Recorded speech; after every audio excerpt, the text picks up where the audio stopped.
Hello. Which one of us are you?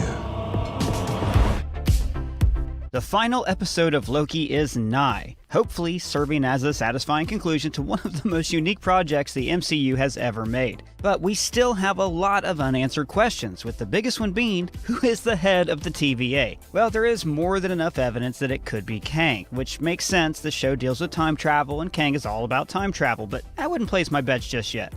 I need all the files on the founding of the TVA. Everything from the beginning of time. Well, that's a mighty tall order. Whoever created this place is in danger. I need to find them. But what if the villain that was actually pulling the strings all this time is Loki? Not this Loki, but another Loki variant, an evil Loki who's been running the show all along. The Timekeepers have built quite the circus. And I see the clowns are playing their parts to perfection. Okay, but first let's talk about Kang, because at this point everyone assumes that episode 6 will introduce him as the big bad of the show and the secret head of the TVA. Now there's plenty of evidence to point to Kang, and we ourselves made a video theorizing on how Kang might be the big bad of the show. And even since then, in episode 5, we saw Kang Tower, and that was a corporation front used by Kang in the comics. Time travel is what Kang is all about, and it all fits. So is it possible that Jonathan Majors will show up in episode 6? Maybe. Maybe not. Do I honestly believe it'll happen? No, not really. All the MCU shows so far have been subverting our expectations. Marvel throws Easter eggs at us, teases us with exciting possibilities and cameos, only to pull the rug out from under us. You're Ralph Boner? Boner. Now that doesn't mean these shows are bad, not at all. It simply proves that we all need to curb our fan theories. While it's fun to theorize and try and overthink every little Easter egg, these shows aren't about that. All 3 MCU shows so far have been about personal stories and the struggles of these characters with their identities and their place in the world. And with that in mind, I don't think Kang's going to appear in the final episode of Loki. Adding Kang out of nowhere might be a fun nod to the fans, but it's going to detract from Loki's story, because this show has been about Loki and the other Loki variants. Kang might still appear in some smaller capacity like a post-credit scene tease, but the big bad of the show is most likely Loki, an evil version of Loki. Come on. What did you expect? Think about it. The twist with the Timekeepers is very much like the Wizard of Oz reveal, and the man behind the curtain wasn't some all-powerful wizard, but just a guy with clever illusions. And that's what Loki is, someone who glorifies himself with illusions and lies. The show is about Loki's growth and transformation, his chance to break free from his cycle. In the first episode, Loki faced the depressing realization that his story was already written, and he's incapable of rewriting his fate. You ridiculous bureaucrats will not dictate how my story ends! It's not your story, Mr. Laufeyson. It never was. He's meant to always lose, meant to always live in the shadow of those who are better than him, and eventually to be killed off by Thanos. I am Loki of Asgard, and I am burdened with glorious purpose. All of his life, he was so sure that he wanted to rule Asgard and Earth, prove he's better than Thor, and become the mighty and feared villain that will get respect and worship. But in truth, Loki just wanted acceptance and love, which is why he was trapped in an endless cycle of failure and bitterness. You are alone, and you always will be.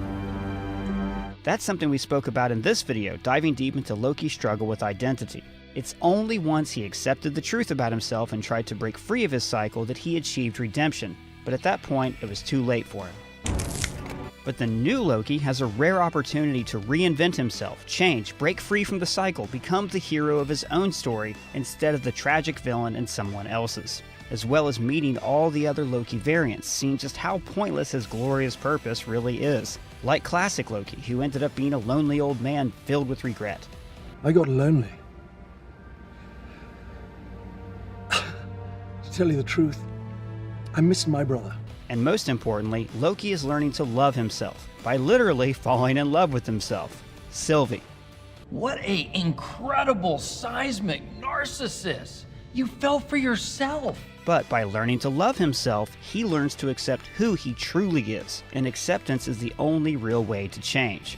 This is why Loki was able to form such a strong connection with Mobius, who knows Loki better than anyone. Mobius sees Loki's potential. He believes that Loki is capable of change. Thank you, my friend. But to complete his transformation, Loki must face himself. And in the show, it's not just a metaphoric clash, it's literal. It's only fitting that Loki's big bad villain will be himself, because he has always been his own worst enemy. And I think we already saw the evil Loki in the trailers, which might be this Loki. Glorious.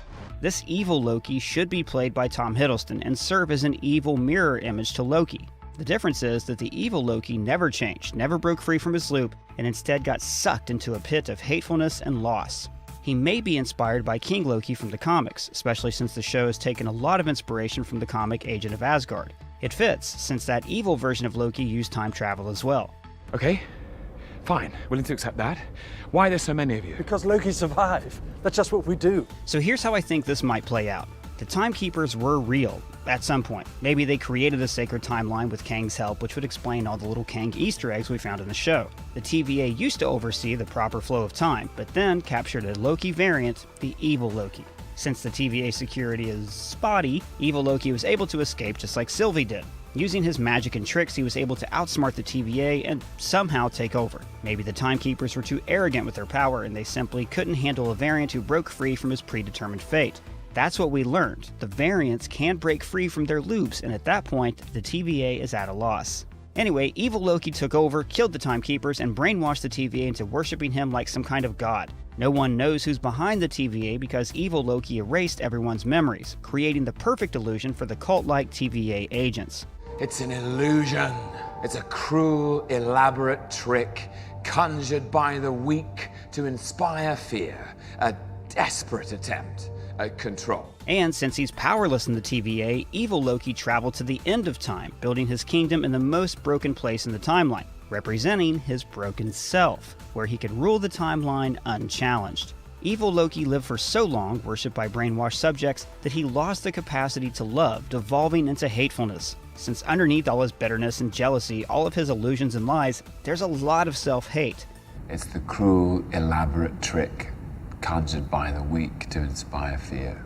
Hating the idea that he can never be loved like Thor, can never be equal in the eyes of others. Evil Loki couldn't stand the idea that other Lokis might achieve anything better than him, or find purpose or happiness, or grow as an individual. He couldn't allow any other Loki to prove that he's nothing more than a lonely, bitter, and jealous megalomaniac. Hating himself so much, he devoted the TVA to hunting down Loki variants, who might also be a threat with him. And so, the TVA aren't actually protecting the timeline. It's all a lie. Their job is to hunt down other Lokis, prune them, and send them to the void, where Alioth eats them. There can be only one. And here's a theory about Alioth. Maybe evil Loki used it to get more power. Every time variants end up in the void, Alioth devours them, and somehow the life energy of the devoured variants is absorbed by Alioth, which is then sent to evil Loki's castle, feeding on the energy of the variants like some vulture. The first and most oppressive lie ever uttered was the Song of Freedom. This is the tragedy of Loki. Without Thor, his family, or anyone to push him in the right direction, Loki will allow his worst traits to rule him. Evil Loki got the ultimate power to control the timeline, maybe do something good and useful with it. But instead, he let it all fall apart, simply to make himself feel better.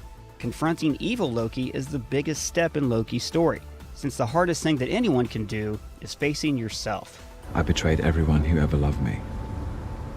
I betrayed my father, my brother. I know what I did, and that's not who I am anymore.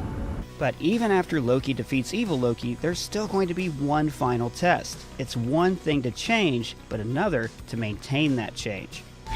It never stops. You just know that Loki will be tempted to take over with his evil self out of the picture, take that godly power and become the new ruler of the timeline. In fact, it wouldn't surprise me if evil Loki actually is our Loki in the future, and this whole series is kind of like evil Loki's origin story. Yeah, wow. Loki's life is about being trapped in loops, and this would be the greatest loop of them all. So, how would our Loki break free from his loop? Sylvie. When they held hands, it caused a massive Nexus event. Two variants of the same being, especially you, forming this romantic relationship, that's pure chaos. That could break reality. It's breaking my reality right now. Because the presence of Sylvie threatens the creation of evil Loki. Maybe by falling in love, they could make each other better, prevent themselves from falling into darkness. And instead of following in evil Loki's footsteps, they will break free of all the variants and start something new and better for the timeline. Oh, it's so romantic. And once Loki contemplates this final step, overcomes his inner darkness, fights his evil self, only then can he finally be free of his cycle. And once he achieves that, Loki can become anything he wants. You can be whoever, whatever you want to be, even someone good. And that's an exciting idea, especially if this new Loki eventually reunites with Thor. And maybe all of this could still lead to Kang. Maybe evil Loki left the timeline unattended for a long time, and that opens the door for Kang to come in and take over. And that's how Loki might end. Do you think that evil Loki is the big bad of the show, or will it be Kang after all? Or is it Mobius or Miss Minutes? Let me know in the comments below.